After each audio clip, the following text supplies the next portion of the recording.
Hello, welcome back to Oolykee Gaming and welcome back to another episode of Workers and Resources Soviet Republic mod Monday. 11 mods, electric cars, and the Soviet Tower.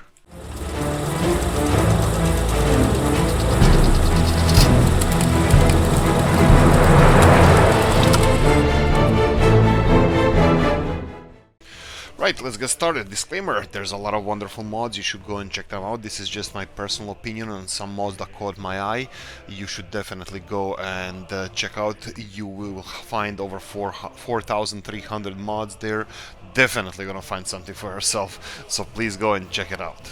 Another disclaimer, there's something with one of the mods, I'm not really sure which one, that causes this kind of behavior. I might check it in the end of the video when I've finished so I can see what happens, but this is when it happens on this map. Could be the map, might not be, I'm not really sure, just a heads up. It doesn't crash the game or anything, but I have this visual effect happening all the time. So if it happens, I have no idea why.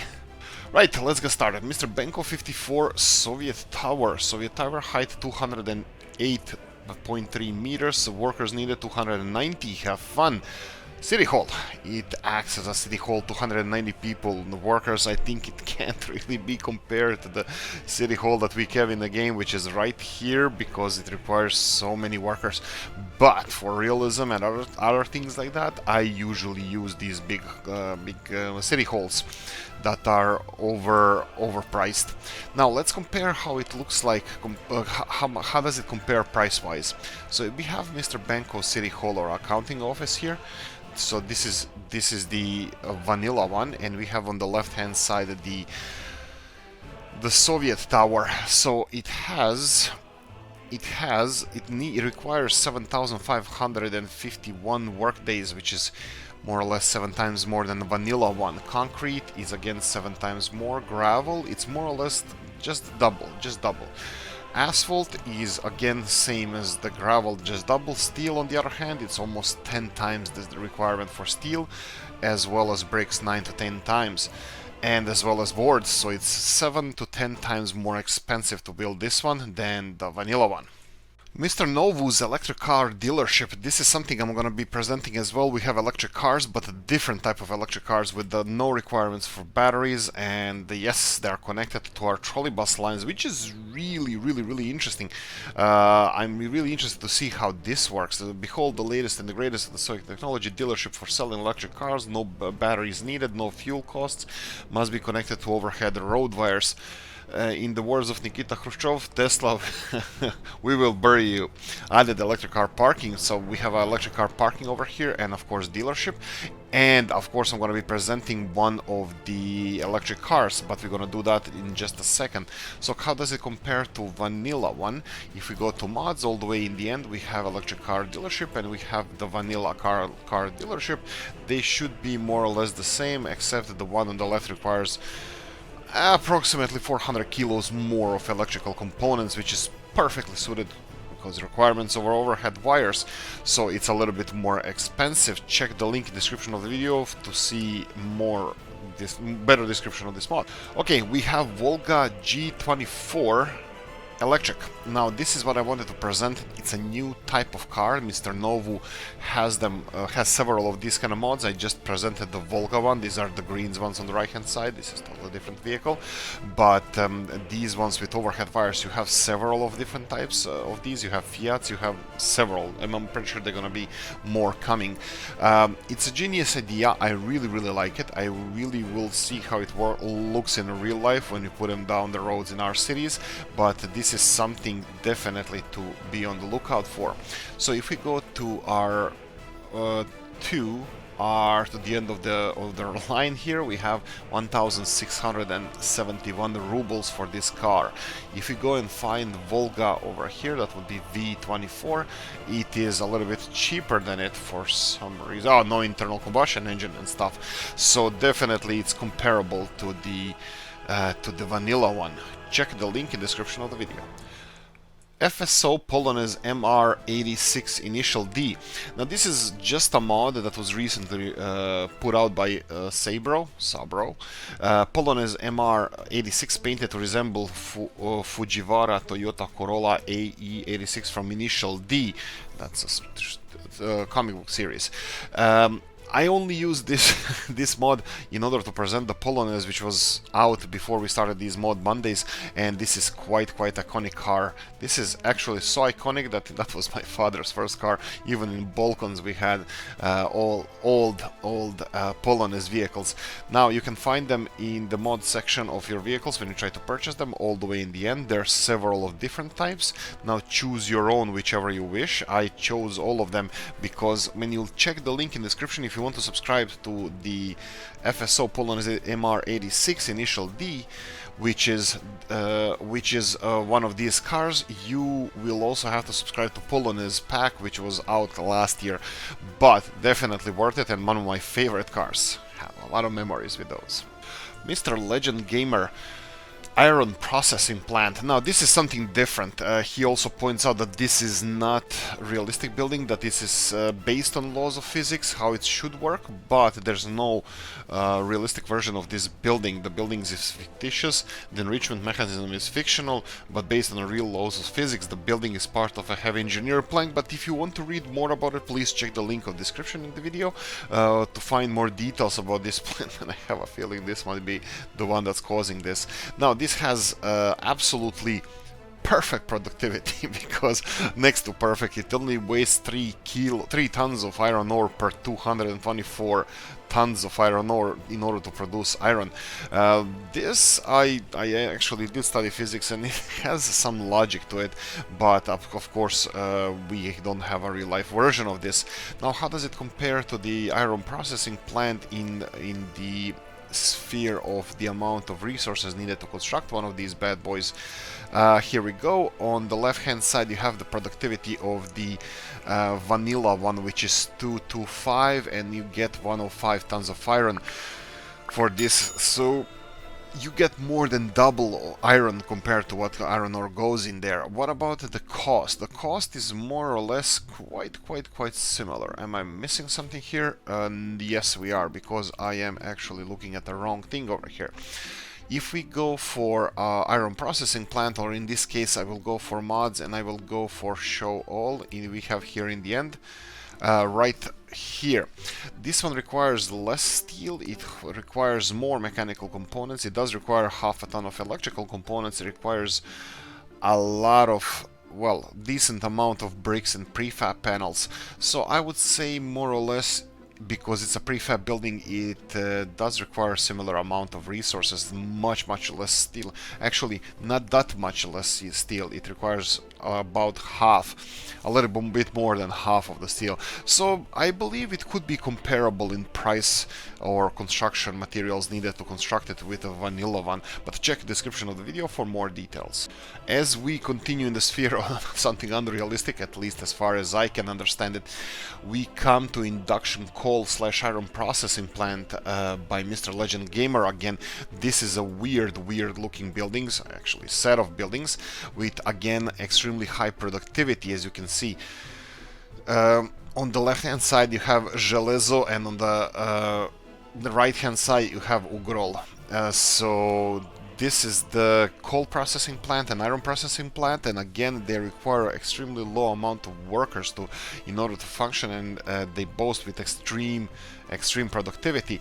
Now we can compare all of them to our coal processing plants, vanilla ones, if we go to our mod section and check out what their price difference or productivity difference is. So let's go with the coal processing plant first. On the left hand side we have again 200 tons. This one requires 550 tons of steel in order to put 50 ton of electrical components. It requires 446 tons. It's not even comparable in price. It's gonna be double, triple, or even more in order to finish one of these bad boys, one of these big factories. Now if you want to compare prices, they are 500,000 rubles each to finish, while vanilla ones are just over 100,000 or 150,000, so 3 to 4 times more expensive buildings, but they pay off in productivity. Now if you want to learn more, you have a link to Legend Gamer's mod, and check it out. Mr. Blue Bro and Compact Heliport. Helicopter port. Now this is a mod, this is a set of 3 mods of helicopter ports. One of them is for passengers, so just a single heliport without a building. We have one for asphalt. This is just the general, this was supposed to be fitted on an asphalt because it's it's elevated. Unfortunately, I would like it to have actual construction so it can be seen from the outside, but this fits the vanilla asphalt plant perfectly, and we have the normal heliport that can be connected to your industrial connections or your conveyor belt connections, so all the other materials. This is quite small and compact, and I love it because this was a long way into coming. How does it compare to vanilla one? Vanilla one, you can see here, we have it over here. If you go to our mod section, we have three mods over here with asphalt heliport, compact heliport, and compact passenger heliport. There are 20 tons of steel, more or less. The asphalt one doesn't require such amount of materials, which I think definitely should, because I think you will still need, let's call it a superstructure to construct it this high, and the others require way more steel than the asphalt one. Well, how does it compare to vanilla one? Well, vanilla heliports are ground-based, so they only require asphalt, gravel, and concrete to be finished, so definitely more expensive thing if you're gonna build these quote-unquote compact ones. I will definitely be using them myself. I think they are quite realistic and really cool thing to have, but check more details in the description of the video. Mr. Ryan, the skinny legend himself, Ryan 1990s American Building Pack number 1. Now, this is only 2 mod sets. He has 2 more mods coming in this set. That would be old concrete mixing plant and coal workers housing.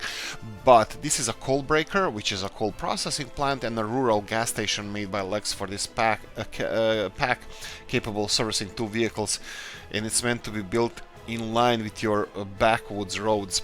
Right, so we have a petrol station over here, as you can see it, and we have a coal breaker, which has a huge capacity, I have to say, but again, the wastage is huge as well. You waste more than half of your coal ore, which is, I believe, comparable to your vanilla buildings, which also waste around half or just a little bit less than half of the coal ore. Now, this is an older building, of course, and you would have much more wastage.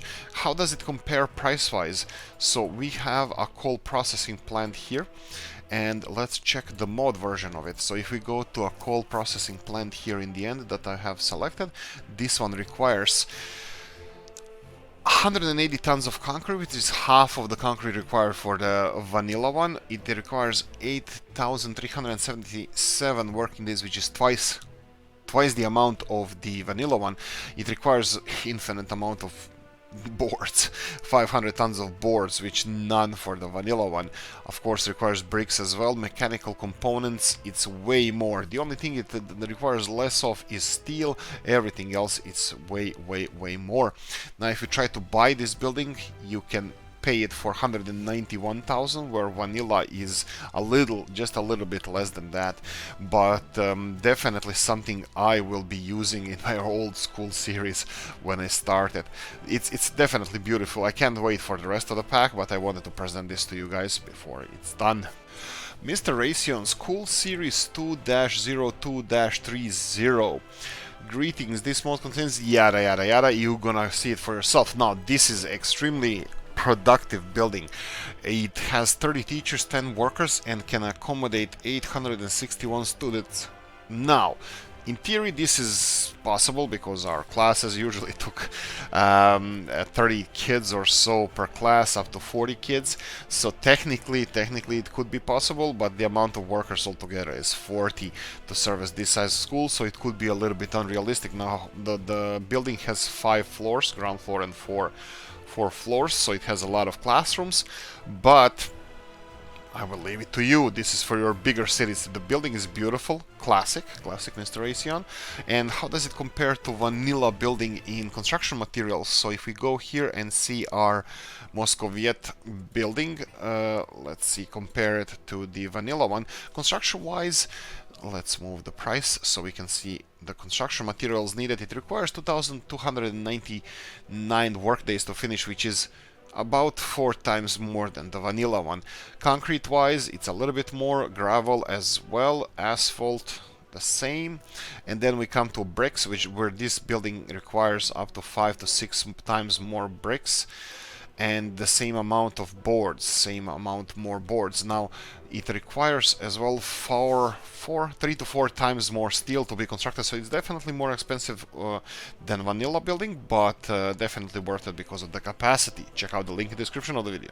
And of course, Mr. Rob's 074 Fabric Factory. This is Fabric Factory based on a real building in Lublin, Poland. Employs 115 workers, requires 32 tons of crops, 0.57 tons of chemicals to produce 5.8 tons of fabric per day when fully staffed. How does it compare to vanilla building in productivity? We can easily check here. If we go to a fabrics factory, you can see that fabrics factory requires a little bit less crops and chemicals in order to produce a little bit less fabrics. Usually Mr. Rob's is quite accurate with these, either matching vanilla ones or even making a little bit harder for us, but this is really definitely comparable thing. Now it has 14 tons of storage capacity, which is perfect. Now how does it compare with the vanilla building in construction materials? Is it more expensive or not? Let's check it out. So we have 2063 work days in order to finish this, which is a little bit more than vanilla one. It requires a little bit more concrete, a little bit more gravel, a little bit... Okay, I think you see where this is going. It requires a little bit more of everything compared to vanilla one, except the steel. It's equal amount of steel. But definitely, like I said, big fan, and I like this work. This is something I will definitely be using in my series. The Communist Cupcake, Mr. Communist Cupcake, built Antarctica version 1.0 with global morning melting, ice on Antarctica, and the Soviets rushed to build their own settlement. Yada yada yada. Read the story yourself. But we have a city in Antarctica. This reminds me a lot with like Svalbard settlement as well. In real life Svalbard, there's I forgot what's it called, Barentsburg, I believe. Town, Russian, from Soviet Union times, town in the Svalbard Islands archipelago north of Norway. And this is something different, definitely. I will have an objection, because a little bit of objection, I might be wrong though. This map, Antarctica, actually is supposed to have 2 big islands. I believe there should be sea in between the left big island chain and the right big island, but I'm not really sure. It's not 100%. Now you start disregard these are the mods from Mod Monday, but this is the only settlement you start with. Now how does it look in regard with the resources? So you have a lot of coal on the, let's call it, eastern part of the map. Central part has iron. Oil is on the coastal areas, and then you have a little bit of uranium as well. You have bauxite on the islands, and this is somewhere definitely we're going to be using helicopters. Now how does the map look? Map is quite hilly. It's going to be challenged to exploit if you choose to play on one of these. It's going to require a lot of construction machinery, a lot of everything in order to make it work here, in order to survive the Antarctica. And having the daylight all day long is probably going to be another positive thing.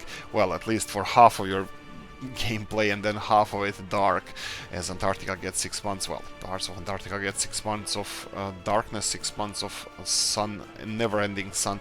But anyway, this is an island map. It doesn't have any border crossings, so everything is gonna have to be shipped, and of course your electricity is gonna have to be built by yourself as well, so heads up on that. There you go. I hope you're gonna check out these mods. I hope you enjoyed this. If you did, press the like button. If you didn't, leave a nasty comment in the comment section. Let me know what you think and what's your favorite. My favorite goes to Mr. Rob's and the Fabric Factory in this one. Guys, thanks for watching. If you want to support the channel, I have the description of the video, and I'm gonna see you in the next one. Bye bye.